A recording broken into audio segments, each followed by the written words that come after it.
Stop your messing around. Better think of your future. Time you straighten right out, creating problems in town. Billy, a message to you, Billy. A message to you.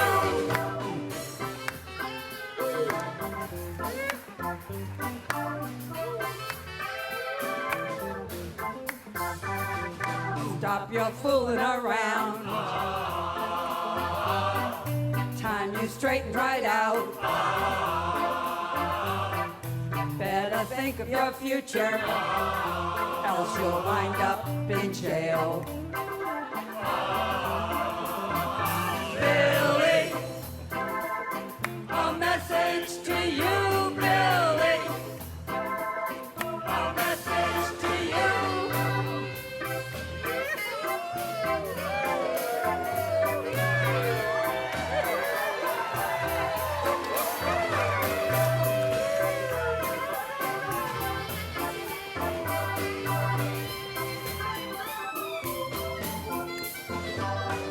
Stop your messing around. Better think of your future. Time you straighten right out, creating problems in town. Billy, a message to you, Billy. A message to you. Oh, it's a message to you, Billy. A message to you, Billy.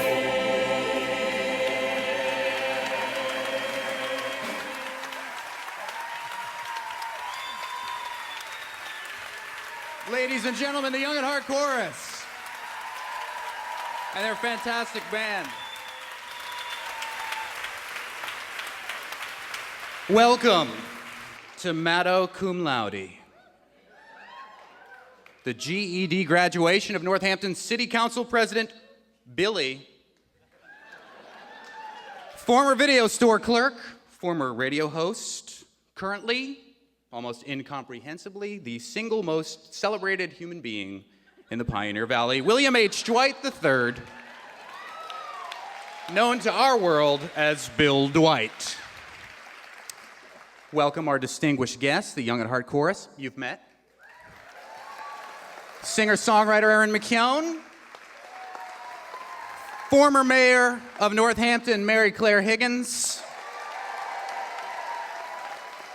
I tried a little experiment where I removed the chair of Mayor David Narkowitz from the stage, but after a large public outcry, I put it back. Northampton Mayor David Narkowitz.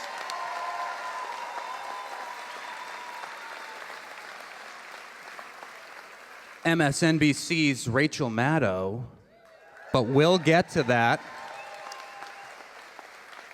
And once again, Bill Dwight. Now, most of you are probably here because you want to hear Rachel Maddow. Yeah? Half of you probably don't even know who Bill Dwight is. What's with all this GED, cum laude stuff? Who is this 50-something-year-old, Hagrid-sized guy who looks like the brawny paper towel man with the pre-talkie era evil villain in a film mustache, who's never really had a real job for any length of time and never graduated high school and insists upon wearing flannel and suspenders all the time, but is the city council president of one of the greatest little cities on the planet, Northampton, and is somebody you just want to cuddle him all the time. And why is he getting his GED now? And why is MSNBC superstar Rachel Maddow the keynote speaker? All for just this one guy. It sounds like a freaky dream. One where I don't have a face. The police are close to finding the body I buried, and where pot is legal in Massachusetts. But my friends, this is no freaky dream. This is our reality this morning. How did this event all come about? as many of you know, Rachel Maddow was the morning host at 93.9 The River here in Northampton.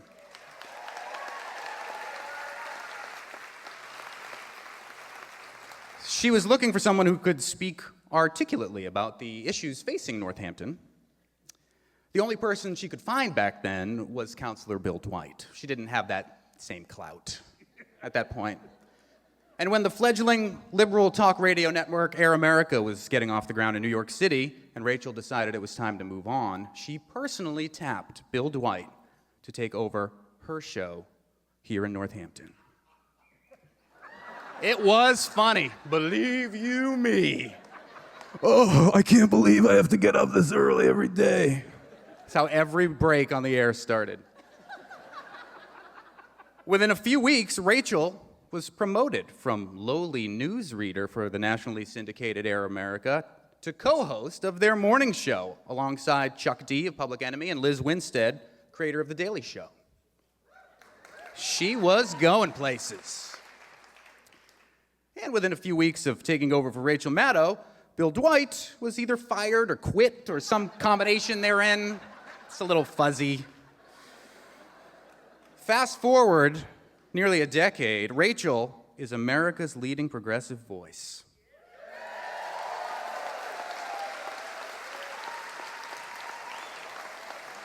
An Emmy winner, a New York Times best-selling author, and is hands down the smartest person on television.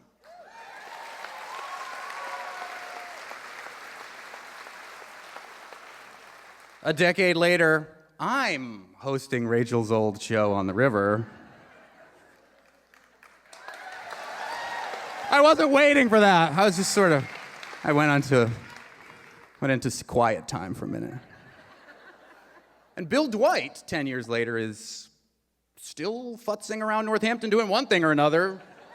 He kind of works for the Media Education Foundation or something. He's still a counselor. Who even knows? Still wearing flannel most days. But now, Bill Dwight is getting his GED.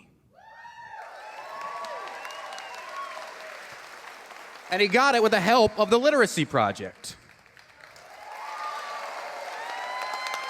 These folks in the front row next to Bill Dwight are also getting their GED.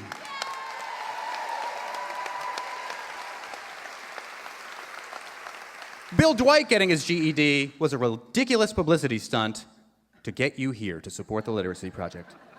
Well, we came up with that notion, and came up with the notion that perhaps old buddy Rachel Maddow might be willing to get involved with Bill's graduation ceremony.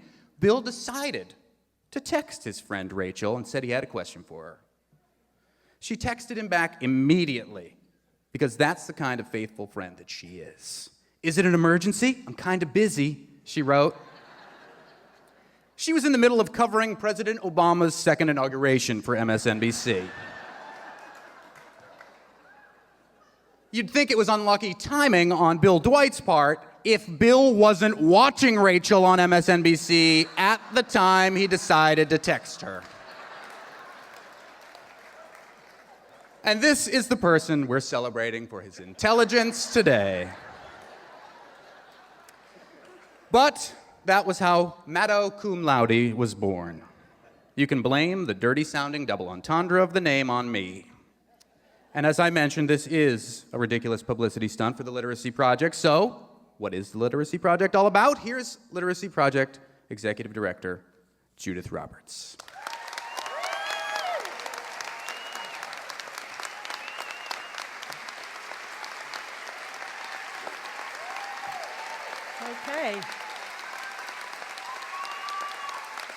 Okay, thank you. It's wonderful to be here, to celebrate literacy, have some fun, and listen to Rachel speak. Today's event, many people graduate with honors. Some people graduate magna cum laude, or as we're calling it today, Maddow cum laude. Some people graduate summa cum laude. Some people graduate cum laude. But Bill Dwight, he just graduated thank you, Laude. Thank you, Laude. The real heroes today are the 500 men and women who come through the doors of the Literacy Project every year We have 5 classrooms, Amherst, Northampton, Greenfield, Orange, and Ware. We are a small, independent nonprofit, local, just in Hampshire and Franklin County, and we serve folks who, for one reason or another, did not graduate high school, and they're here to get their GED, move on with their lives, and make a better life for themselves and for their families.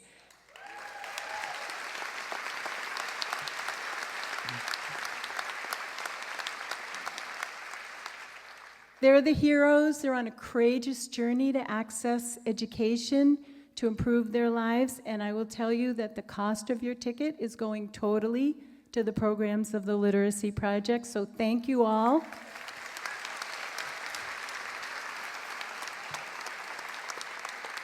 It's important work right here in the Pioneer Valley. I like to call it the Valley of the Literate, because education is our biggest industry here. We have the university and the colleges and the wonderful prep schools, great independent bookstores, our erudite culture. But right here in the Valley of the Literate, 14% of adults over 25 do not have a high school diploma or GED. So that's 1 in 7 adults. And those folks are pretty much relegated to a life of poverty. U.S. Census data tells us that a woman in Hampshire County without a high school diploma or a GED can only expect to earn on average $11,000 a year. Now that's not enough to support a family, not even enough to move out of a shelter. But with a GED or high school diploma and community college, she can expect to earn on average about $36,000, and that's a start. That's a start towards a family-sustaining wage. So you can think of the Literacy Project as the on-ramp. We're the on-ramp for folks who are getting their lives restarted, who have a second chance to get careers and better jobs, go on to community college, vocational training. And when our students are better able to support themselves and their families, the whole community benefits. So we thank you all for that support. We're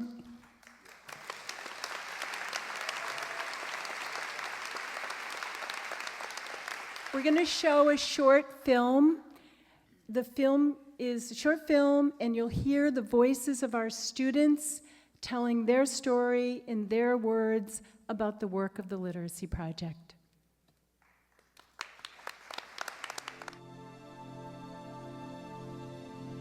I have been to 11 different schools in 12 years.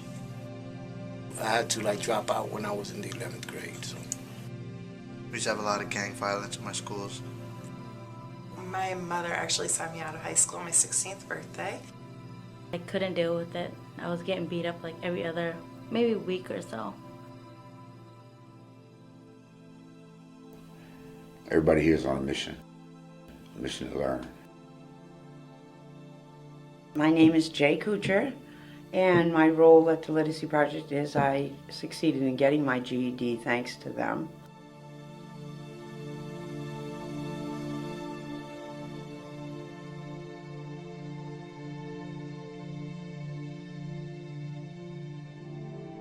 I just tended to go towards the wild side, and I spent more time in the parking lot than I did in the classrooms, and then I just started running away and being rebellious, and moved out and got pregnant, had babies, raised kids, and just never thought of my education again, until later years. And then I, realized I got to do something, because this is craziness. I'm 54 years old, and I need to change my life.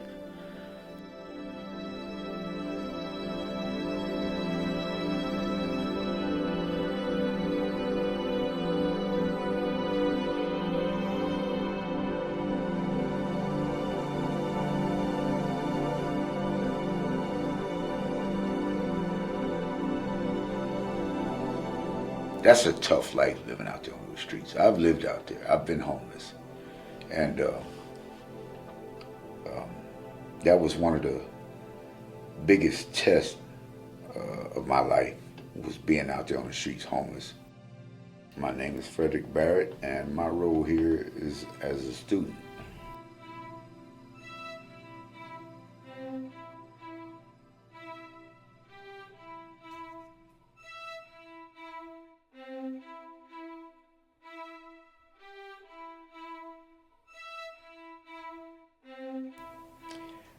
I think it's a great place to learn because of the atmosphere, the teachers and the students. You know, everybody here is on a mission to learn and to get the GED, and that's why I'm here. I came here really, I think, just to get my GED, and then doors started opening, and I was just amazed that what kind of a ticket a GED really was. You know, it's not just a certificate, it's a ticket to any place and anything you want to become. You know, all my life I kind of wanted to help people. The field that I want to work in is substance abuse, and you know, see if I can touch people. That's what I want to do. And made me look at my goals that I've had since a child and stuff, and haven't looked at for so many years because of the choices I made myself, you know, and now I've turned my life to making more positive choices and more learning experiences, and that's what I've come to here for, is that. Because this is a great place to learn, and I don't think I've ever had, I know I've never had teachers that care about my success, because the teachers, they're so personal, and I believe that they have their own personal stake at making sure I understand, and they do. They make sure I understand, and then they move on to the next student and make sure they understand. When I first met Christy and Michelle, they assessed my needs, and that's what they addressed right away. And they made me feel really comfortable, and so did my classmates. And they made sure that I understood what it is they were asking me to do. So that makes it so much easier, you know what I mean? So my first experience here was definitely a good experience. Christy alone, she just is a blessing, I think, you know. She is. She has the patience and everything for every individual in here I've watched her work with. And you know, she was my teacher here, but I mean, we have become really good friends now too, and I enjoy that with her. Details. They care about details. And, it's a good experience. I would recommend it to anyone. The way they just go out of their way to help anybody that really wants it and is reaching out for it, they will bend over backwards to help. This place is life-changing for me. You know, it's allowing me to learn and to better myself. Now it's time to better my life so that I'm not stuck in that rut. All my life, I never needed a degree. I never needed any of that because of the work that I did. But the work that I want to do, I need a degree to do so. So I'm on a mission, and I'm going to complete this mission, and I'm going to get a job helping people like myself.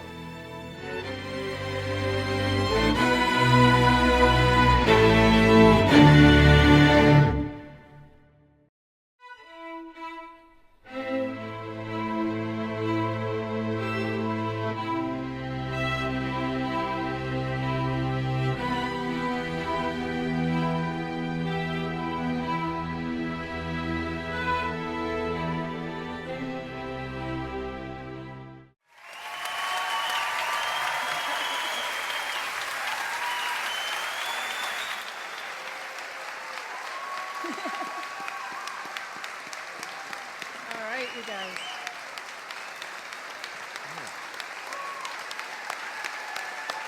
Wow.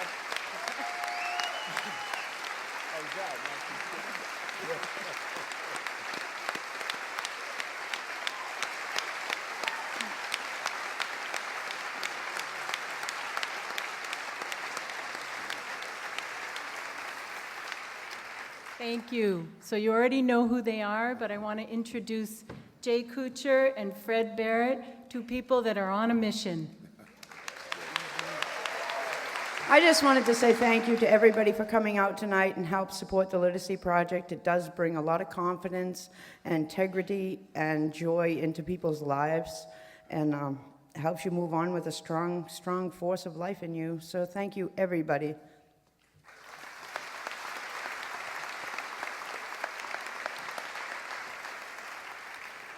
I too just want to thank everybody for coming out. The Literacy Project it's a way and a means, and it's only possible through you.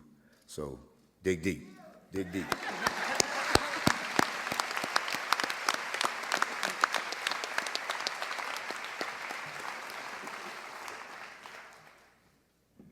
Right now, another person who used to have Rachel Maddow's job as morning host at 93.9 The River, she was smart enough to get a real job. She's also a Literacy Project volunteer, Kelsey Flynn.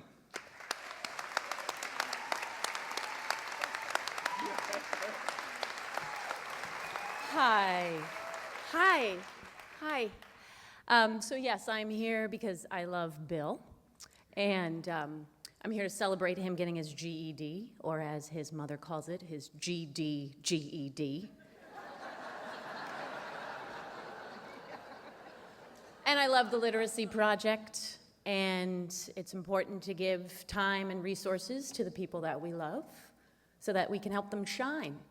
And yeah, I've had the deep pleasure of being a part of the classroom in Greenfield, run by the inimitable Louise Barrows.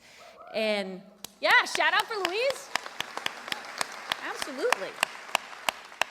And that's where I met Marshall and Darlene and Randy and Patrick and Big Chris and Little Chris. And it's more than a classroom, though. The Literacy Project is a family. And it's a family in the best sense of the word. What I saw was what I see is a warm, welcoming place where people get the resources and the time and the understanding that they need, and the accountability that we all succeed with. And what I am asking you for is your time and your skill, because the Literacy Project needs you, needs your time, and needs all of your amazing abilities. And they need your stuff. It's a series of classrooms. They need furniture. So your desk in the laundry room that's full of old maps, it could be at the Literacy Project. Or that rolly chair that your cat really likes. A teacher at the Literacy Project will like it even more and won't shed so much all over it. And the computer that's under all that paper in the corner, because you have the new MacBook. The Literacy Project needs that computer. And more than our time and more than our stuff, they need our money. Judy, lock the doors. In the program is a fantastic postcard in your program. It tells all about the Literacy Project's book club. Now, it's not like your typical book club where you don't read the book and then pretend like you did over a bottle of wine. Although there's nothing wrong with that, and keep doing it. But this book club is a fantastic initiative to raise money. It's asking for a pledge of $52, $1 a week, so that the Literacy Project can buy books. It's the Literacy Project. They're helping people be literate. They need books. A Literacy Project without books is like a Bill Dwight without a camera. They need it. They need it. He has it. He's already taken pictures of all of you, you understand. So take out the postcard, and this is the other important thing. The Literacy Project only had enough money to buy pens for every other program. So here's what we're asking. Fill out the postcard. Fill out the check. Leave the checks and the postcards with the ushers when you leave today. You can do this later. That's fine. But what you need to know is that today in the audience, right behind you, is a donor who's going to match all the money raised today at Maddow Cum Laude.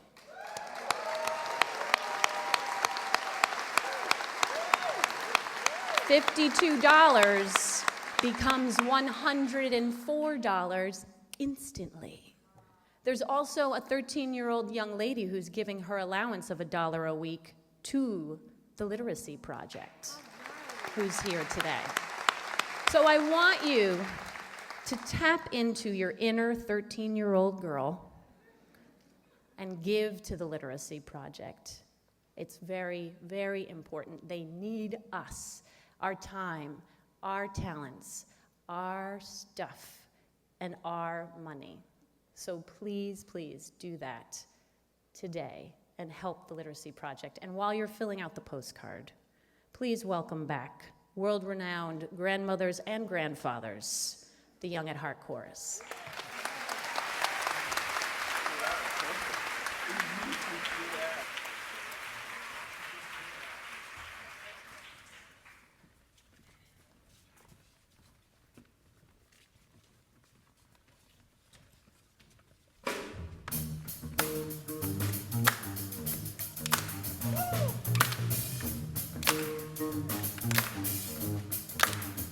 Express yourself. Express yourself. You don't ever need help from nobody else. All you gotta do now, express yourself. Whatever you do, do it good.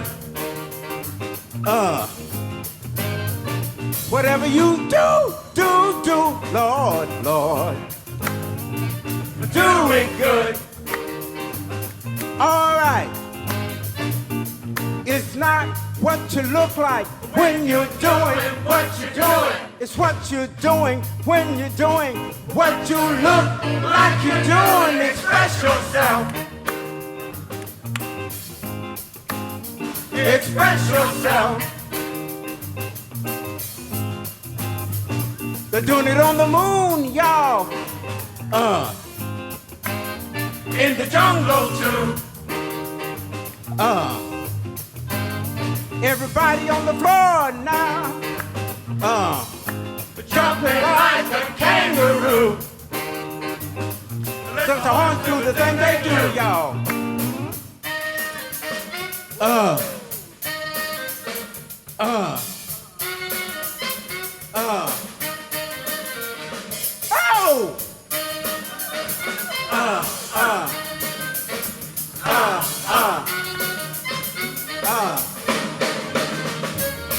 Some people have everything and other people don't. But everything don't mean a thing if it ain't the thing you want. Express yourself. Express yourself. Oh, do it. Oh, do it. Do it, do it. Go on and do it. Y'all do it. Give. Express yourself. Express yourself. Oh!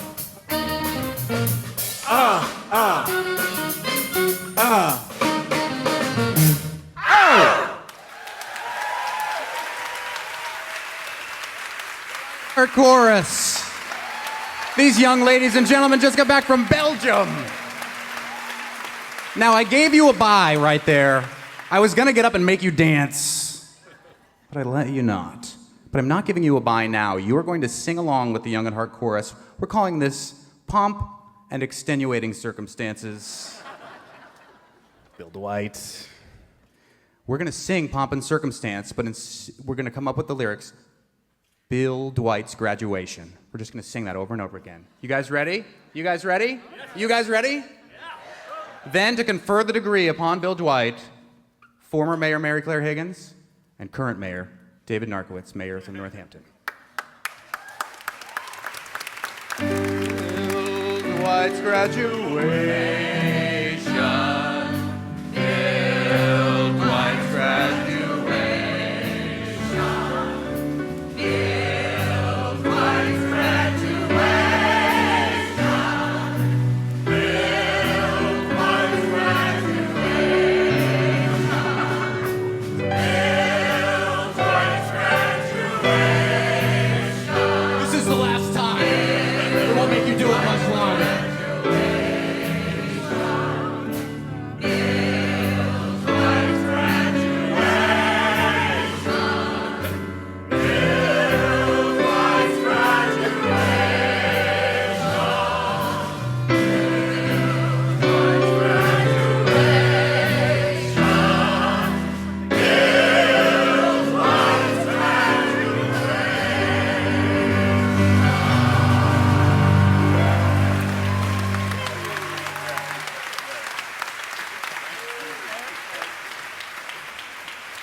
Good morning, everyone. I'm Mayor David Narkowitz. It's a great pleasure to be here this morning to my friend and colleague, Bill Dwight. And I want to thank you all for coming out to support not only Bill in this next chapter in his educational journey, let's just call it that, but also to support the Literacy Project, which does so much good work here in Northampton and across the valley. The power to confer diplomas is one of the most important and really actually fun ones that I have as mayor and chair of the city school committee.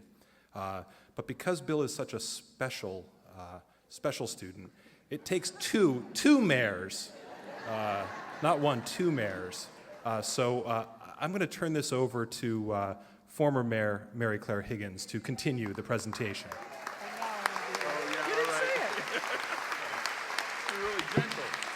So thank you, Mayor Narkowitz. Mayor Narkowitz said he would be the straight man in this presentation.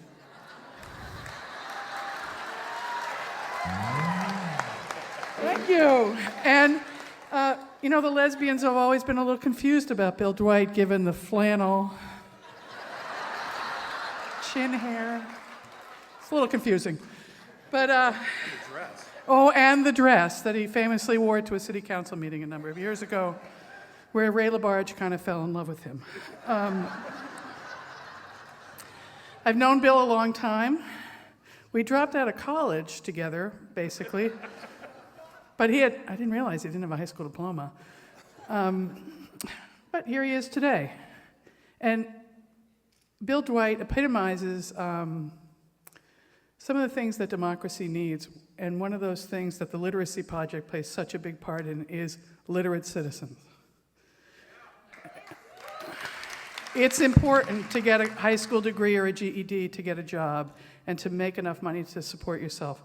But it's important because we need literate people making the decisions about where we're going as a country. Now, that's about as serious as I'm going to get because I'm not the straight man. But I want to say that Bill Dwight is literate in so many areas. He can tell you, obscure movies that you've never heard of, the boy with the green hair, the girl with the green hair, the boy with the green hair, those kinds of movies that whoever thinks of those things. And one thing that I think he has worked on over the years is punctuation.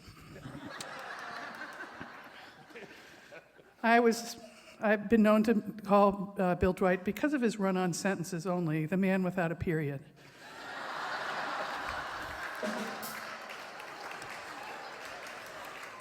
But today, he is a proud graduate of the Literacy Project, an important partner with the organization I am now with, Community Action, in improving the lives of those living with low incomes in our community and making them full partners in the work of our community. So I congratulate you, Bill, and I hope to be at your college graduation as well. Thank you. Thank you very much. I had a roast. It's beautiful. Thank you. Is this where I go?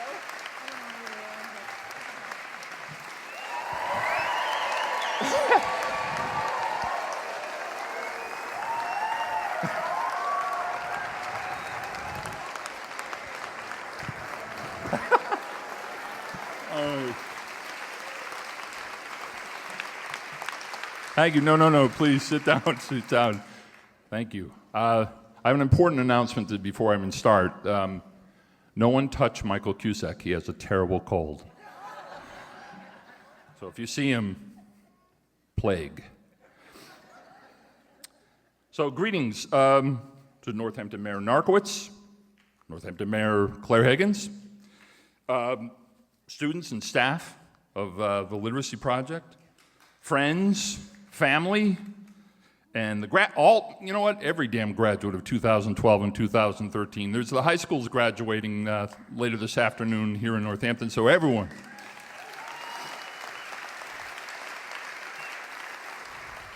And welcome to you, all you Maddowistas as well. So it's an honor and a privilege to address you today as I stand here at the threshold of on the threshold of I guess a new work week, I guess. I mentioned privilege just now, not just because I was resorting to some hackneyed turn of phrase, but I'm not saying above that. I'm sure I'm about to prove that. But I want to talk about privilege for a bit. I've had more than my share of good fortune. I'm a relatively healthy, white, middle-aged, let's see, I've got to check the list here, heterosexual male, born and raised in a family with means and status. I'm also 6'5", weigh over 300 pounds, so just go ahead and try to kick me off a bench.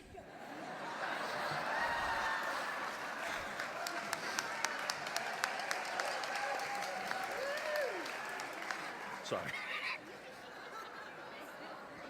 I mean, none of that, though, is something that I did.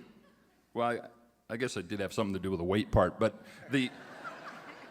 and will you all bear with me, because this won't stay on my head, so I'm going to take it off for a second. I don't even know where the tassel goes, but I just lucked out. Culturally, I was granted the benefit of the doubt in almost every circumstance. Most folks assumed I had the degrees that a person of my position should have at my age. And it just never really came up, So I've been able to pass as a bombastic blowhard without the credentials, and probably because I've devoted a lot of energy towards compensating, trying to pass. And I've gone through life with the assurance of a decent safety net. I was free to do pretty much anything short of a major crime, knowing I really wasn't going to suffer all that much. I have known poverty and need, but there were romantic experiences. They're not existential conditions for me. So for me, taking the GED did not really carry the same significance that it did for the other really amazing people I tested with. They all made brave choices to make bold and independent changes in their lives. And some of them started with low literacy skills, some had limited knowledge of English, others left school to work, fight wars, raise families, or school did little for them and served no purpose. And now, they've devoted the energy and the focus to struggle with the things I have long taken for granted, and I think many of us here. And that was back when I was in school. Well, actually, schools, plural. I had a little problem. Discipline issues, it was going to be, yeah. They all had so much more riding on the results of those hours of testing than I did. And, and we all think that being able to read is, actually we know this. We know that being able to read doesn't make you smart. I think the internet's proven that conclusively, but there are brilliant people out there who've been compensating in this strange place we call the real world for most of their lives and living with kind of a repressed shame for not being able to read well. Well, hell, I could read, and I read Ayn Rand and thought she made elegant sense. But then, as I mentioned, I was a happy-go-lucky bourgeois hippie who was privileged, so I could afford to be well-read and ignorant like, I don't know, Rand Paul or Paul Ryan, I guess. By the way, and I should say quickly, I'm no Trustafarian. This is all going to get back to my mother, who would kill me suggesting that my brothers and sisters were raised like the Kardashians. I'm just saying that we had no reason to complain. I did. I had my first world problems that I'd let everyone know about, but for the most part, none. And also, I'm going to presume that only self-loathing followers of Ayn Rand are in attendance this morning, and if there are any of your folks out there, thanks for your altruism, whether you meant it or not. Although I question your literacy, because you clearly didn't read the program. Ayn Rand was a fairy princess who believed in social Darwinism. She also knew privilege, too. She held that all people start with a capacity to excel, and if society would just get out of the way, the most able would naturally percolate to the top, and society would benefit from their brilliant enterprise. The less capable, she believed, should be culled from the herd and should not burden everyone with their problems. She felt that the less successful impeded society and harshed the buzz of the virtuously self-centered set there. I know, it sounds like the Reagan era, doesn't it? It's just sort of... And that's fine for an ant farm, I guess, but it's a grotesque attitude for any culture that is comprised of beings who are afflicted with the capacity to care. Here's a tip. Don't hire a babysitter who shows up with a dog-eared copy of Atlas Shrugged. Your kids will resent you for the rest of their lives if they survive. I have my own fantasy.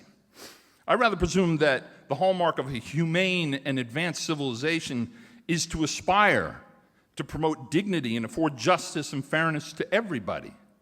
My fantasy may be as far removed from reality as Ayn Rand's on some level, but at least mine corresponds with virtually every religion and moral doctrine.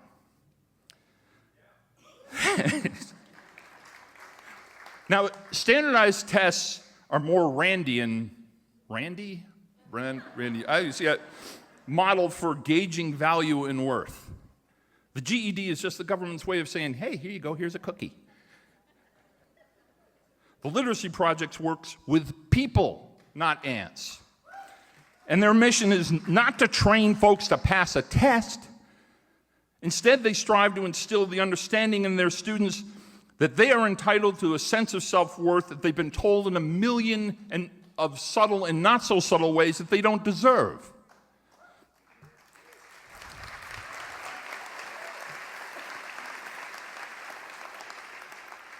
And the people of the Literacy Project are heroically successful.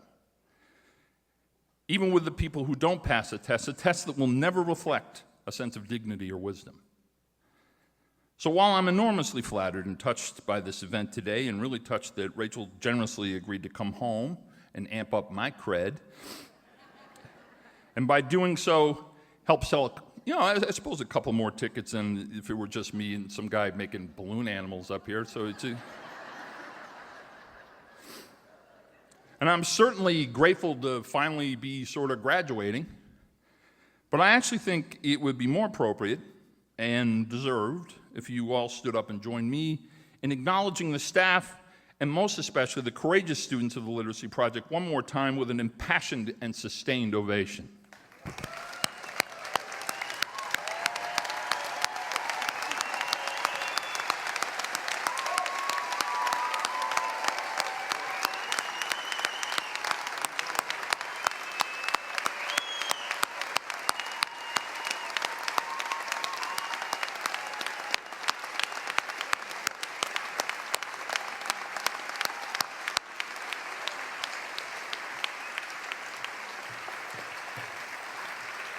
Thank you all very much.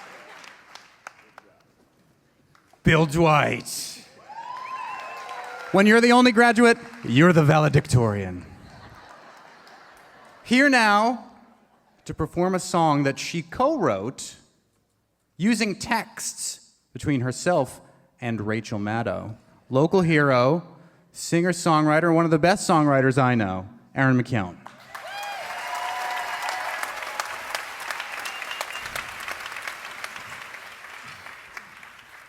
Everybody, first of all, let me add my congratulations to every student who is working on their GED and graduating with the Literacy Project. It's such a pleasure to get to be here. This is one of the oddest songs I have ever been a part of, but I am so proud of getting a chance to write it with one of my personal heroes and a friend, Rachel Maddow. And I was trying to convince her to sing it with me, but it's not gonna happen. Her voice, self-described, I didn't say this, she did, weapons grade. She has described her voice. So I'm sure she will be humming softly off stage. And I'm just really proud of this song because I feel like it's in some ways it's a kitchen sink of all the things that are happening in the world that demand our attention and demand our intelligence and demand our questioning to find out what is really behind them, what power is working behind the scenes for all this. From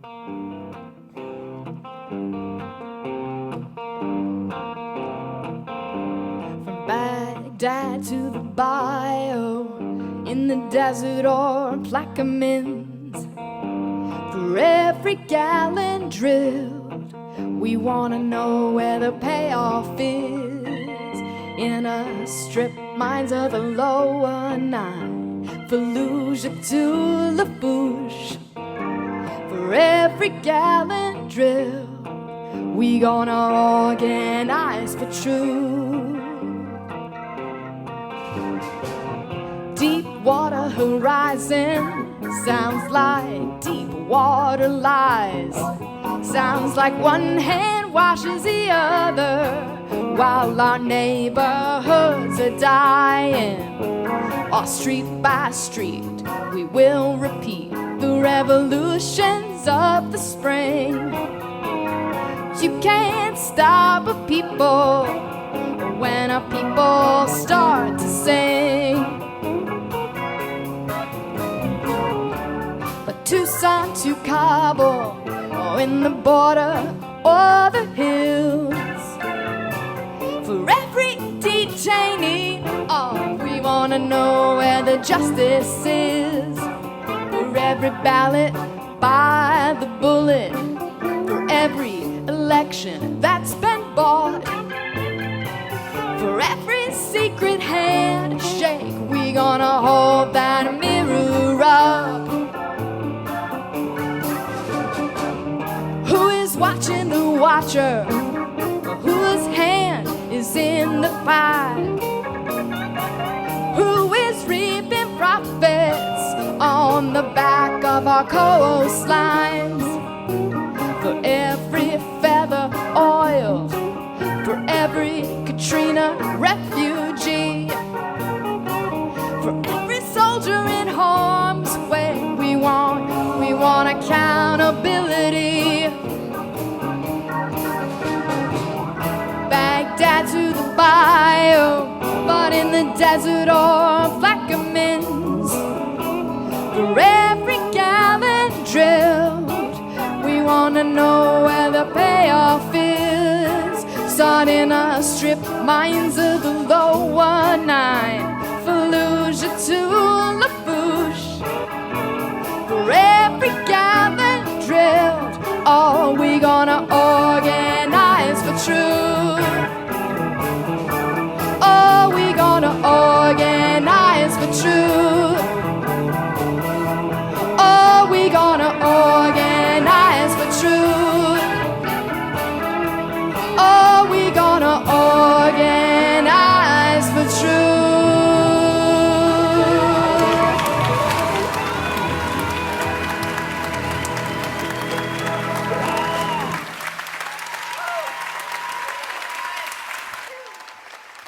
Aaron McKeown and the Young at Heart Chorus. And now the moment you've paid your money for your ticket for and hopefully generously donated above and beyond that to the Literacy Project for Emmy Award winner, New York Times best-selling author, Grammy nominee, person who used to have the same job I have, MSNBC superstar and my friend, Rachel Maddow.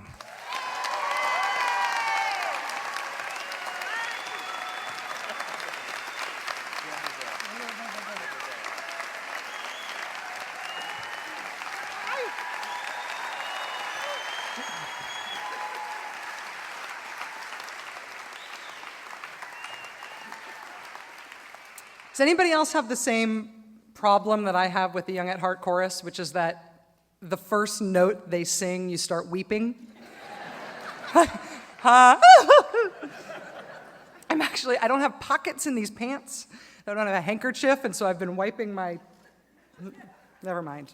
I'm glad I'm wearing my robe because it's a giant handkerchief. All right. I am very honored to be here. It's a real honor to be asked to do this. And the thing that I was most worried about doing this is that I wrote a speech for today that I think is really weird. And I was worried that it's too weird. And then Bill got up to give his speech. And I was like, okay, we're cruising into Ayn Rand. We can get some politics. Oh no, it's an Ayn Rand ant farm speech. I think I'm gonna be fine.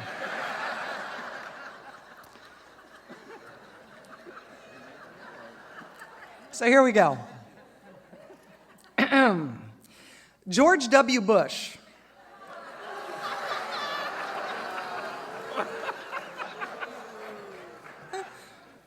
is a painter. He works in oil paint. It had to be oil, right? He works in oil paint, and he paints pictures of his dog and other people's dogs. The first photograph released of him in his painting studio showed the former president with a bunch of paintings that he had done, mostly of white, small dogs. And they were all painted standing, and they're small dogs. They have little short legs, but they had really looming black shadows underneath them and winky eyes that made them look like they were blind.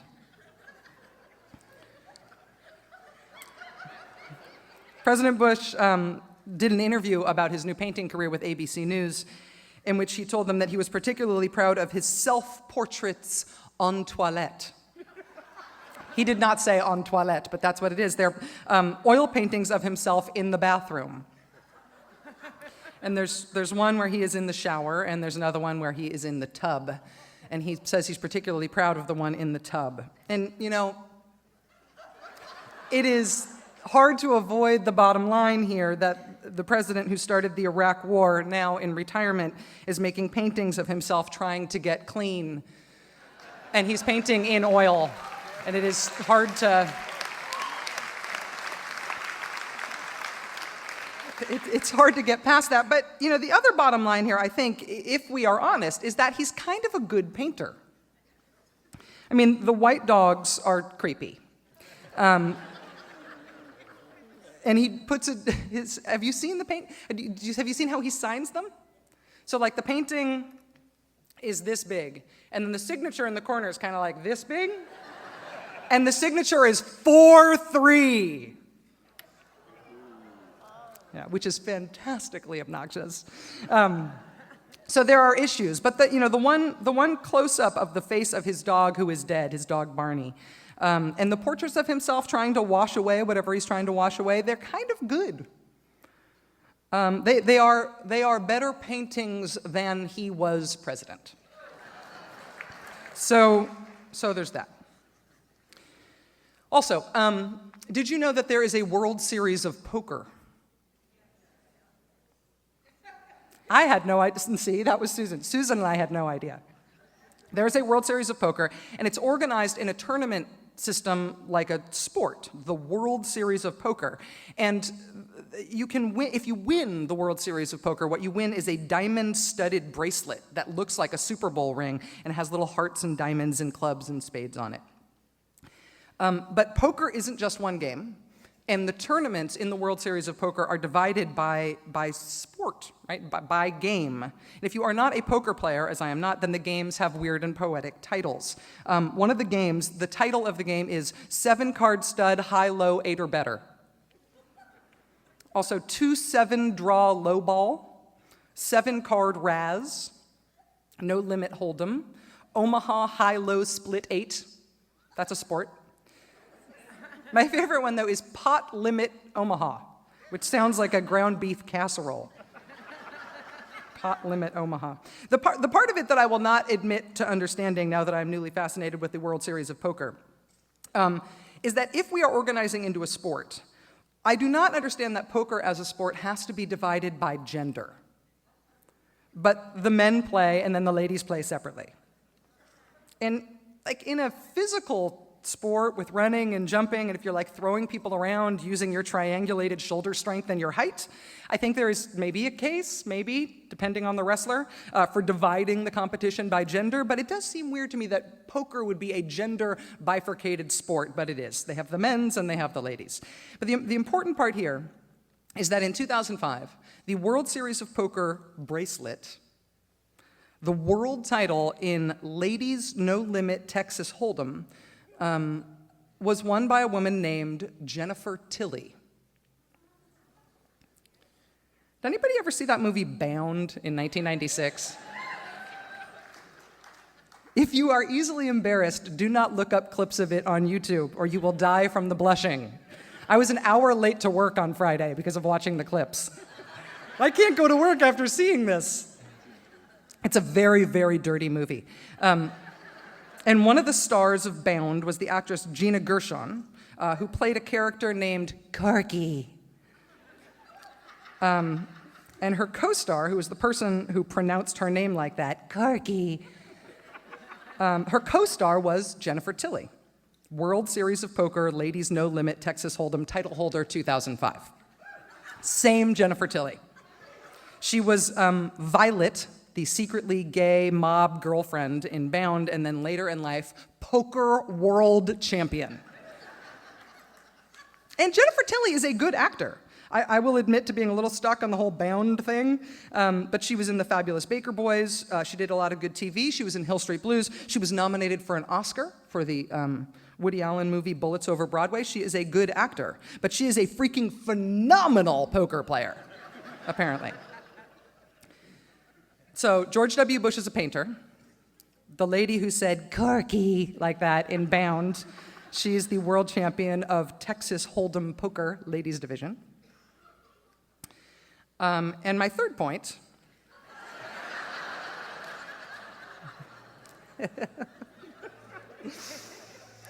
is that there are no more Quaaludes in the United States. I swear that these are all related. This is more relatable than the ant farm and Ayn Rand. Come on. I mean, he wrapped that around at the end, but when he started talking about ants, were you like... All right. I will try to make these seem as related as that. George Bush is a painter, Jennifer Tilly is a poker star, and there are no more Quaaludes in the United States. I happen to think that the war on drugs is basically idiocy. But if you like... But if you set that aside for just a second, think of it from the perspective of people who are trying to rid America of the scourge of drugs, then consider the question of Quaaludes. Quaaludes were a really widely used drug in the 1970s and the early 1980s. And by 1981, the DEA said that the most used drug in the country was marijuana, and the second most used drug in the country was Quaaludes. The DEA's take on it back then was that Quaaludes were on pace in the early 1980s to equal the severity of the heroin problem within a couple of years. Now, there were two ways that Quaaludes got onto the market. It was a branded prescription pill. I'm sure none of you know this, but I was talking to a friend in Cummington about this the other day, and she was like, oh yeah, I remember for my birthday one year, we made that pill in the shape of the cake, that cake in the shape of the pill. It said lemon on it and had 714. Yeah, anyway. Gay people called it disco biscuits, but straight people called it lemon sevens, right? Anyway, I've only read. But those pills, the lemon 714s, that prescription pill was made by a single drug company. So that was one way that you could get it, legitimately or illegitimately prescribed. You could get the prescription pill, or you could cook it up illegally. And there is a reason that there is not a Quaalude problem in the United States anymore. And the reason is that the basic compound you need in order to make counterfeit Quaaludes, or real Quaaludes, that basic chemical heart of it, is really hard to make. It's too hard to make yourself in a cookshop doper lab somewhere, even if you're making a really good cookshop doper lab. The basic formula in Quaaludes was invented by really smart Indian scientists in the 1950s, and they did it in a full-scale industrial lab, and you need a full-scale industrial lab to be able to make what Quaaludes are. So when the drug cartels were making counterfeit Quaaludes, they could not cook up the base compound themselves. So the only way they could make this drug was to bulk purchase the base compound from these legitimate factories, from this small handful of full-scale industrial factory labs who made it legitimately. Frontline did a thing on this a few years ago. It was fascinating. There was only like 4 of these factories. There was one in China, one in Hungary, and like 2 other countries. And we think of the drug war as basically a futile enterprise. You know, it's impossible. If people want something, and especially if there's money to be made in getting it to them, then they are going to get that thing. But there is not a Quaalude problem in the United States anymore. There's also no glam rock in the United States anymore, because without Quaaludes, we can't have that. But what was on track to equal the scale of a heroin problem in the US doesn't exist anymore, because it turns out getting rid of that particular drug was a doable thing for the drug warriors among us. There was just that one legal manufacturer. So the US banned the legal sale of the drug and made sure the manufacturer complied. So that's the legal manufacture of it. And for illegal sales, for counterfeit Quaaludes made by drug cartels, the government visited those 4 factories. And they convinced them, or they bought them off, the small handful of factories who could make and sell that complicated base level compound that you need in order to make the drug. They convinced those factories to stop bulk selling it, since the people they were bulk selling it to were making illegal drugs with it. And that was it. The legal supply was stoppable, and they stopped it. And the illegal supply, it turns out, was stoppable too. There was a weak link in the supply chain that made the glory of Quaaludes a possible thing. And when that weak link got broken, the US all of a sudden had no Quaalude problem anymore. And so now people snort oxycodone or whatever instead. The overall project of the war on drugs is dumb. It is a futile thing, and I know here among friends, I'm probably not the only one who thinks that if there was a Garden of Eden, that apple probably wasn't actually an apple. It was either a beer or a mushroom or a coca leaf, but as long as there are humans, I think the drug war in concept is futile overall. But if you are fighting it, it seems like it is important to know that parts of it have actually been winnable. Some of that impossible project turned out to be possible. We are here in part today because of my enormous friend, Bill Dwight. You all know that he is Northampton City Council president. It is less known about Bill Dwight that he was actually the body double for Karki in Bound in 1996. You have come a long way, baby. Bill is from here. He's 1 million years old. And when he was growing up in the Pioneer Valley, he was a bit of a wild child. He was an activist and a rabble-rouser. And we've heard oblique references to this today, but the reason he didn't get his diploma is that he became unwelcome at high school. His subsequent efforts to go to other high schools also did not work out. And so Bill just got on with it. He stayed an activist and a rabble-rouser. He did the sex scene body double thing for 1990s lesbian movies for a while. He found an understanding woman and got married, raised a family, did a radio show for a hot second. He became a total film dork, and I mean that in the best possible way. He has since become a whiskey dork.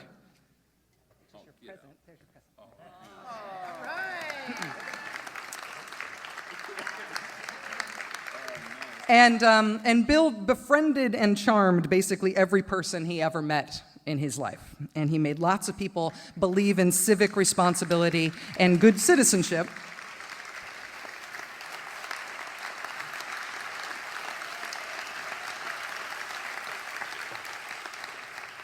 He made lots of us believe in civic responsibility and good citizenship who otherwise would never have thought of this community and those types of responsibilities as our own.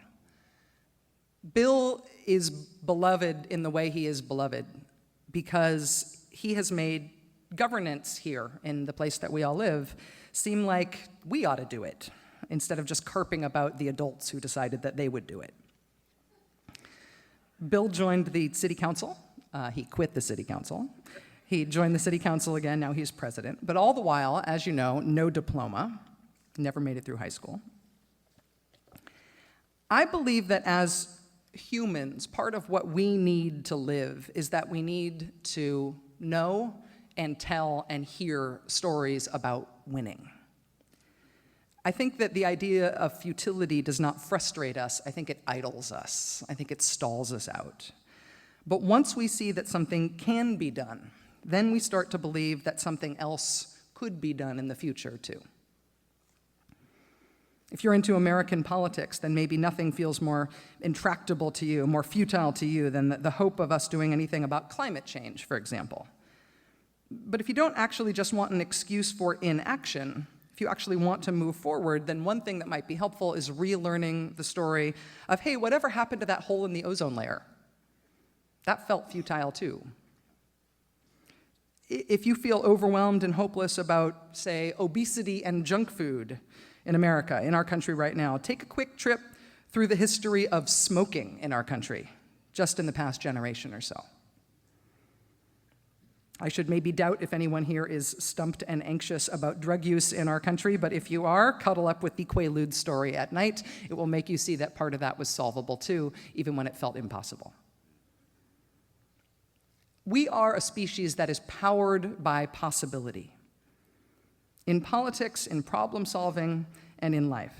If you believe it cannot be done, then you are correct. It can't be done. As adults, as humans who have already done our growing up, the monster of futility, I think, lurks in the idea, in this sneaking sense that once we're grown, we are done. We are who we are. We were built as we grew, but now that we are grown, we are complete, and this is who we will ever be. But the monster of futility is slain by learning and telling the stories of those who prove that idea wrong. People who grow and then decide that they're going to grow some more. Pat, who was a pro football player, and then he was a soldier. Johnny, who was a beloved DJ, and then a beloved teacher. Joyce, who was a therapist, and then an artist, a bookbinder. An actor who's actually a card player. A middle-aged dad, and then a student, and then, in adult life, finally, a reader. A crappy president who became a slightly less crappy painter. A high school dropout, and then a man with a diploma. To make constructive, transformative change in your own life as an adult is a really, really brave thing. It does not happen on its own.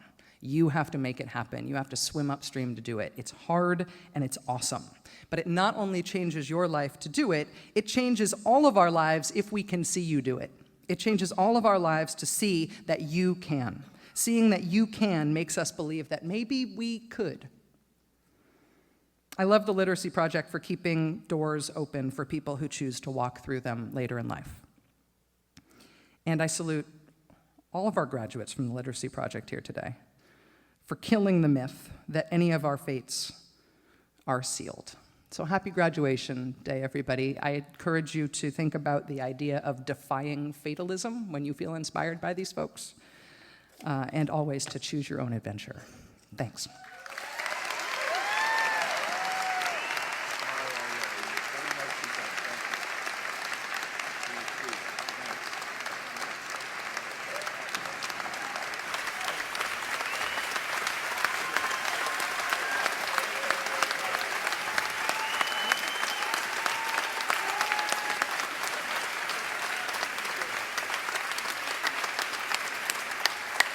Thank you to our hometown hero, Rachel Maddow. Thank you so much. You're tall too, aren't you? Yeah. I have a couple of quick thank yous. It's going to be really quick because I don't have my glasses. But I got to do a little gratitude here. First of all, to the men and women, the courageous men and women who come to the Literacy Project and change their lives, and by doing so, make all of our lives better. So thank you to them.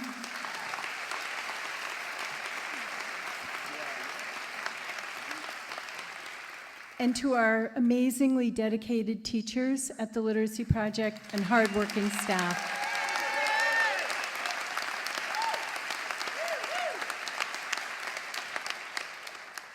To Bill Dwight, who's more than just an affable, goofy guy.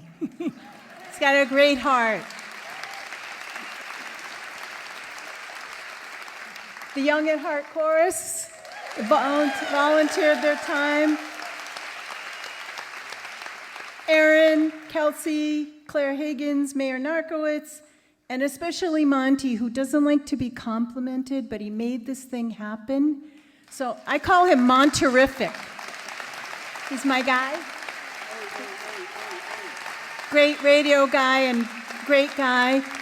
And also to Monte's beautiful wife, Melissa, who's here with the kids, who's about to have a baby. So, then I have a few community members, all of our generous sponsors in the program, and please support them, the small businesses. They're the backbone of our community, and especially Lesser Newman and Nasser, Right Builders, Paradise Copies, Pleasant Journey Used Cars, Northampton Cooperative Bank, Magpie Wood-Fired Pizza, who did a Maddow Cum Laude drink, by the way. It was awesome. Yeah, it's still on. If you go up there, their drink special is still on. It's pretty much straight booze. I got drunk from smelling it. State Street and Cooper's Corners and WHMP and the river. We all know education opens doors.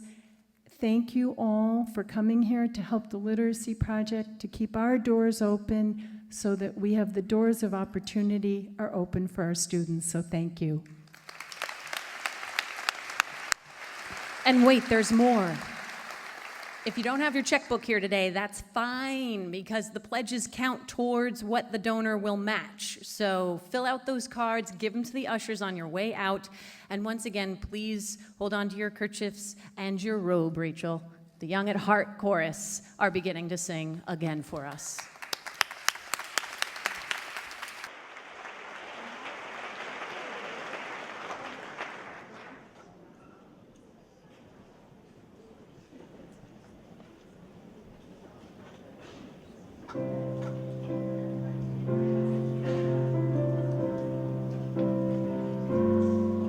May God bless.